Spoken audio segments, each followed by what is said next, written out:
Assalamualaikum warahmatullahi wabarakatuh. Salam jumpa lagi dengan saya pada pertemuan ke-6 ini mengenai struktur rekursif. Mudah-mudahan kalian semua diberikan kesehatan oleh Tuhan Yang Maha Esa. Amin. Ya Rabbal Alamin. Oke, kita langsung masuk ke pertemuan saja untuk menyingkat waktu. Apa yang dimaksud dengan rekursif? Rekursif adalah proses yang memanggil dirinya sendiri. Contoh di sini, masalah memotong roti tawar tipis sampai habis. Roti tawar potongannya didapat dari roti itu sendiri. Jika roti sudah habis atau potongannya sudah paling tipis, maka pemotongan roti selesai. Hasil pemotongan roti ini didapat dari roti itu sendiri, dari potongan roti itu sendiri. Jika roti masih bisa dipotong, potong tipis dari tepi roti tersebut, lalu lakukanlah prosedur 1 dan 2 untuk sisa potongannya. Jadi rekursif itu diambil dari dirinya sendiri, ya. Kita lihat langsung di dalam penerapannya. Biasanya contoh fungsi rekursif yang paling umum sering digunakan adalah fungsi pangkat, faktorial, Fibonacci, dan menara Hanoi. Kemudian kita lanjutkan. Di sini ada contoh fungsi pangkat. Kita lihat secara notasi program dapat ditulis seperti ini. Apabila bilangan pokoknya dipangkatkan dengan 0, maka sama dengan 1. Apabila bilangan pokoknya dipangkatkan n sama dengan bilangan pokok itu sendiri dikali dengan 10 pangkat n-1. Contoh, misalkan 10 pangkat 3, n-nya berarti 3, sama dengan 10 kali 10 ini kali 10 pangkat 2. 2 didapat dari n-1, yaitu 3-1, jadi 2. Begitu seterusnya. 10 pangkat 2 sama dengan 10 kali 10 pangkat n-1. 2 pangkat min 1 sama dengan 10 pangkat 1. Oke, kita lihat langsung di dalam Python-nya. Ini fungsi pangkat, kita lihat sini saya jalankan dulu. Di sini fungsi pangkat, misalkan saya masukkan A-nya 4, saya masukkan B-nya 2. Sini akan menghasilkan 4 pangkat 2 sama dengan 16. Coba lagi. Tidak, saya berhentikan dulu n, saya isi tidak ya. Kalau saya jawab y berarti akan disuruh masukkan lagi a dan b nya. Oke, saya lihat programnya, kembali kita lihat program. Di sini menghitung a pangkat b ya, print menghitung a pangkat b, ini dia. Kemudian while jawab sama dengan y atau y besar, jawabnya sama dengan y besar atau y kecil, maka lakukanlah pengulangan ini. Kalau selama jawabannya iya. Tapi kalau jawabannya y, kalau jawabannya n, no, maka selesai. Coba lagi di sini ditanya. Coba lagi jawabannya n, maka selesai. Tapi kalau coba lagi jawabannya y, ini y, maka akan ulang ini lagi. Kita lihat programnya, hasil sama dengan pangkat A, B. Jadi, pangkat daripada A, B akan ditampung dengan variabel hasil. Dipanggil, hasil sama dengan pemanggilan daripada function ini dia. Print A, pangkat B sama dengan hasil. Kalian bisa menggunakan pilihan ini salah satu. Ya, salah satu daripada pilihan ini.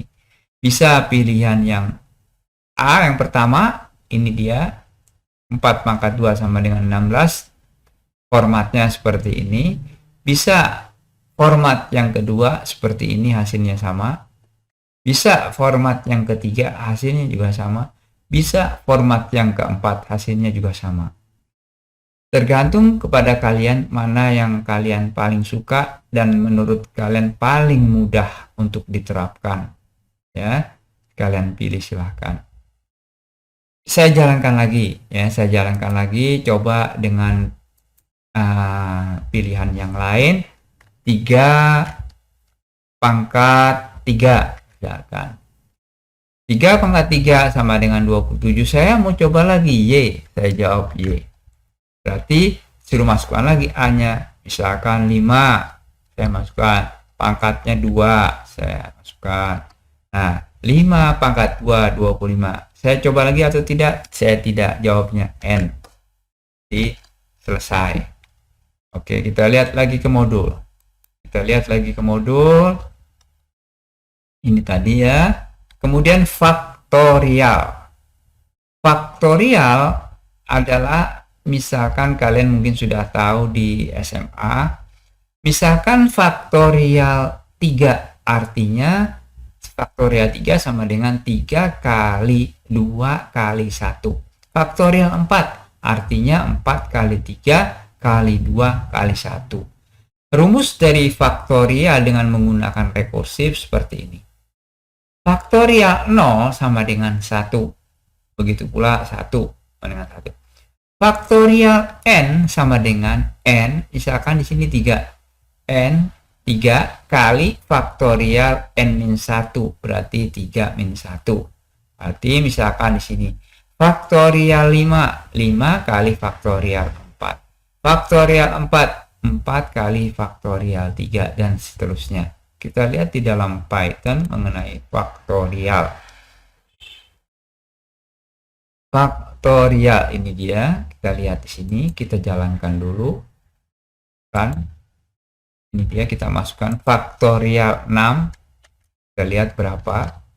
Faktorial 6 adalah 720. Kan dia 6 kali 5 kali 4 kali 3 kali 2 kali 1. Itu 720. Kita jalankan lagi, kita masukkan yang kecil, yang kelihatan mudah ya. Misalkan 3 atau 4 saya jalankan. Faktorial 4 adalah 24, yaitu 4 kali 3 kali 2 kali 1. Ya, sama dengan 24, adalah 24. Kita lihat programnya di sini. Kalau misalkan X-nya faktorial X atau faktorial N tadi, X sama dengan 1, maka hasilnya adalah 1. X sama dengan 1 atau 0, itu sama dengan 1. Ya, ini dia. 1 atau 0 sama dengan 1. Kemudian selain itu, kalau X-nya lebih besar daripada 1, misalkan 3, maka return 3 kali faktorial 3 min 1. Ngulang lagi ke atas. Else, kembali lagi. Bilangan, misalkan saya ingin melihat ya, bilangan integer A, maka print faktorial, print S, print bilangan adalah print S.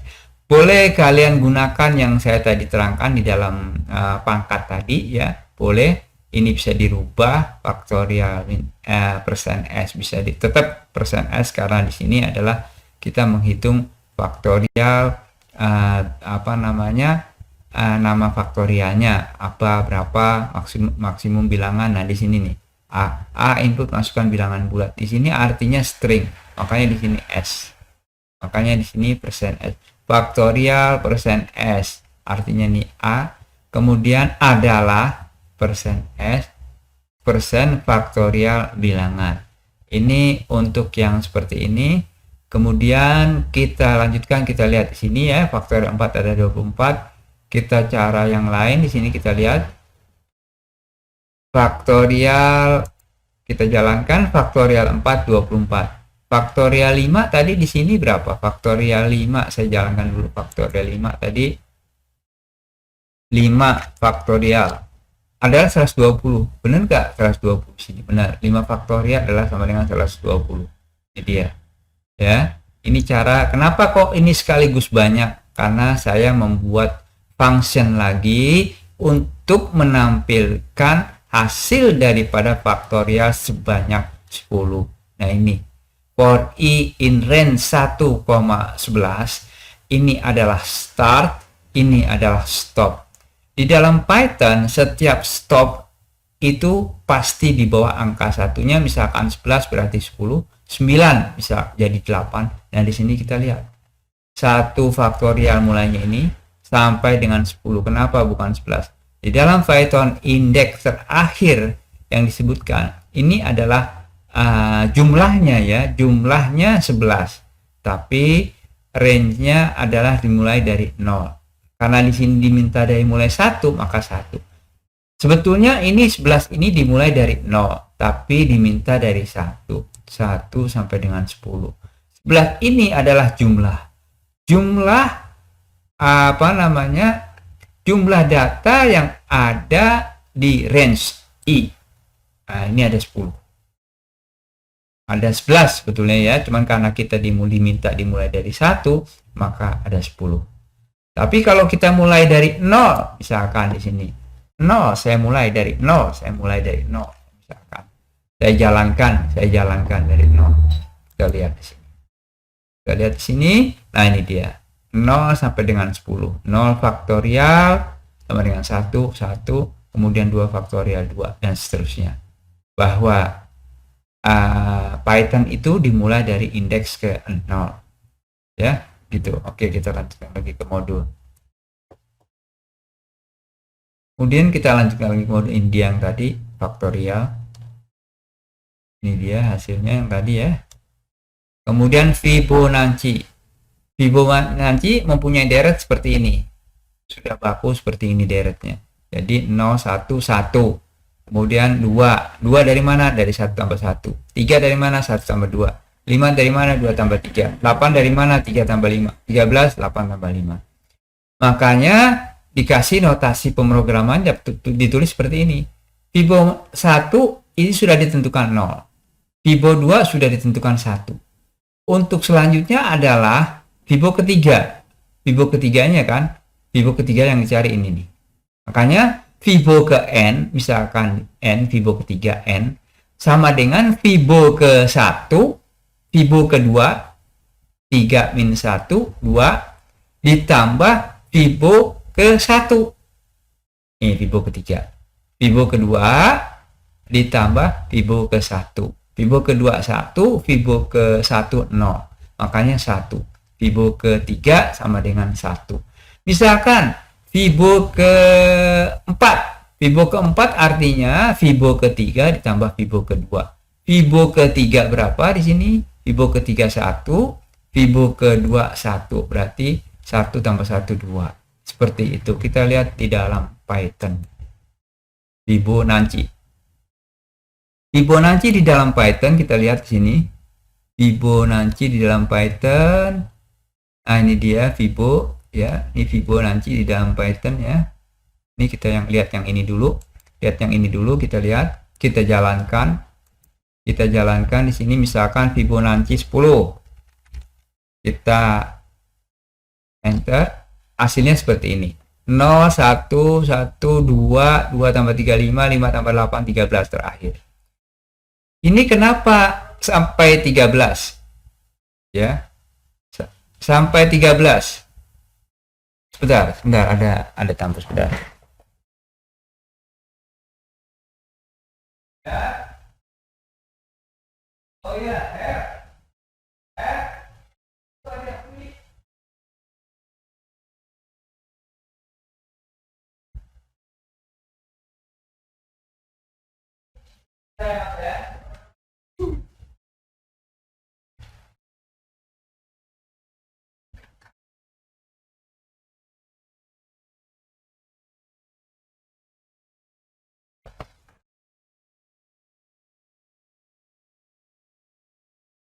Oke, kita lanjutkan.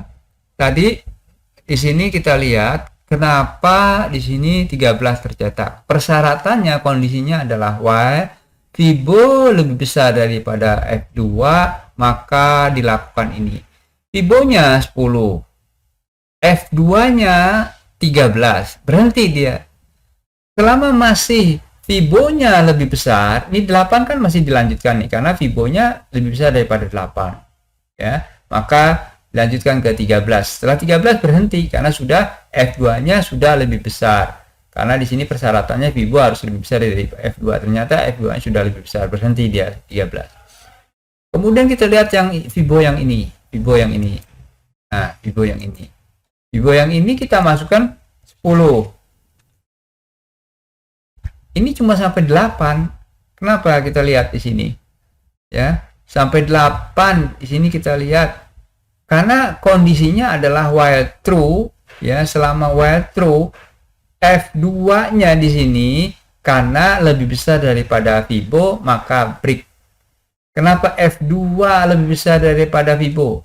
F2-nya kan 8. 8, kemudian kalau 8, kemudian F2-nya lebih besar daripada Fibo, maka dia berhenti.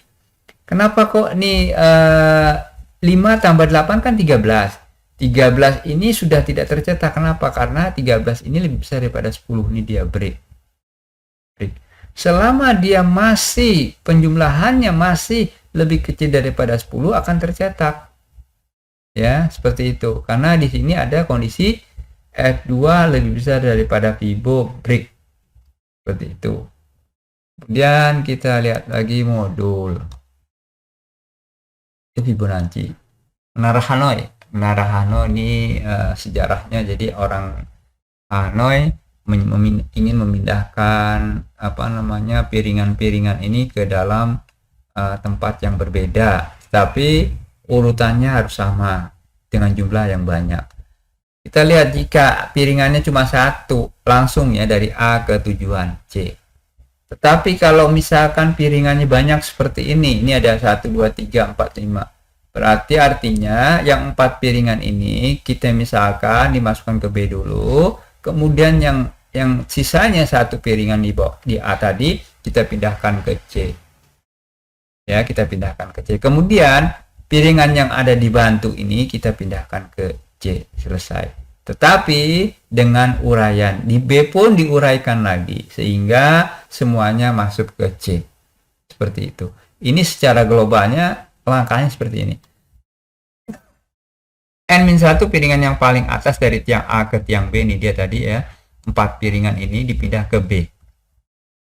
Kemudian pindahkan piringan ke N, ini yang terakhir tadi, ke tiang C. Nah, pindahkan N-1 piringan yang ada di sini dari B ke C. Itu ininya langkahnya. Nah, ini algoritmanya seperti ini. Menara N-1 asal, tujuan dan bantu. Pertama kan tadi dari asal ke bantu dulu. Jadi bantu, setelah itu pertama N-1 tadi kan ada 5. N-1 berarti 4 dari asal dipindahkan ke bantu dulu ke B. Ya. Kemudian yang N itu sisa N tadi yang terakhir kemudian dipindahkan ke tujuan. Ini asal ke tujuan. Nah, sisanya 4 tadi dari bantu, kan tadi ada di bantu, dari bantu ke tujuan. Seperti itu. Kita lihat di dalam Python Menara Hanoi. Menara Hanoi. Nah, ini kita lihat, kita jalankan. Kita masukkan piringan 4 ya, piringan 4 coba ya. Piringan 4.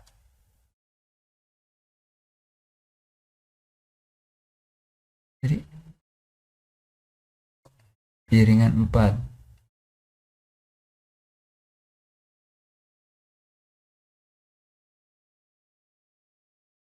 Piringan 4 nih, coba kita lagi ya jalankan lagi ya. Piringan 4. Ini tadi tadi yang itu ya, sorry, tadi masih yang ini, yang masih yang Fibonacci tadi masih Fibonacci, sorry. Nah, ini tadi masih Fibonacci itu kalau nggak salah. Ini dia tadi masukkan nomor Fibonacci 4, banyak Fibonacci 4. Nah, ini dia.